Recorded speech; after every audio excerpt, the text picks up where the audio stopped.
வாதம்ன்றது என்ன அப்படின்னா, இப்போ ஒரிஜினல் உடம்பு சூடு உடம்புன்னு சொன்னேன். சரி சிம்பிளா வச்சுக்குவோம். வாதம்னா ஆங்ஸைட்டி, ஒரு பதட்டம், ஒரு ஜாக்கிரதை. இப்போ ஒரு வாரமா நல்லா தூங்கணும்னு தோணுது. ஆனா நம்ம தூங்குறதுக்கான ஸ்பேஸே இல்ல. ஏதோ ஒரு ஃப்ரெண்டோட வெளில போறோம், இல்ல ஒரு படத்துக்கு போறோம், லேட்டா வீட்டுக்கு போறோம், இல்ல ஏதோ ஒரு ஒர்க் டென்ஷன் அப்படின்றப்ப அந்த ஒரு வாரம் தூக்கம் வந்து என்ன ஆகும்னா ஒரு ஹெட்டேக்கா உருவாகும். ஓகே. ஒரு வாரமா ரெஸ்ட் ரூம் எந்திரிச்சோன்னு வரல, ஆஃபீஸ் வந்தோன்னு வருது, இல்ல நைட்டு போனோன்னு வருது. அது ஒரு தலைவலியா உருவாகும். ஒரு வாரமா தண்ணி குடிக்காம பிஸியா சுத்திட்டு இருக்கிறேன், நல்ல ஹைட்ரேட் பண்ணல உடம்ப அப்படின்னாலும் தலைவலி வரும். எனக்கு தெரிஞ்சு நீங்க இன்னும் உங்களுக்கு பசிச்சோன்னு சாப்பிடாம கொஞ்சம் லேட்டா சாப்பிட்றீங்க. அப்புறம் லேட் நைட் சாப்பிட்றது.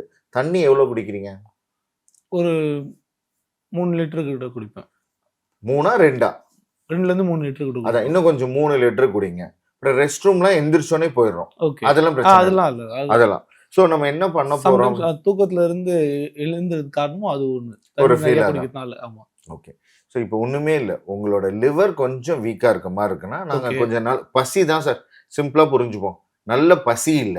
பசிச்சா செரிச்சிரும். ஸோ பசிச்சா எனர்ஜியா இருப்பாங்க. பசிச்சா ஆழ்ந்த தூக்கம் இருக்கும். பசிக்கிறவங்க எந்திரிக்கும்போதே சுறுசுறுப்பா இருப்பாங்க. ஸோ பசிய தூண்டுறதுக்கு ஏத்த மாரி மருந்துகளோ, இல்ல ஒரு டயட்ட ஃபோக்கஸ் பண்ணாவே நீங்க சரியாயிருவீங்க. Okay sir. இப்ப என்ன மாரி ஃப்ரூட்ஸ் சாப்பிட்டா நல்லா இருக்கும்?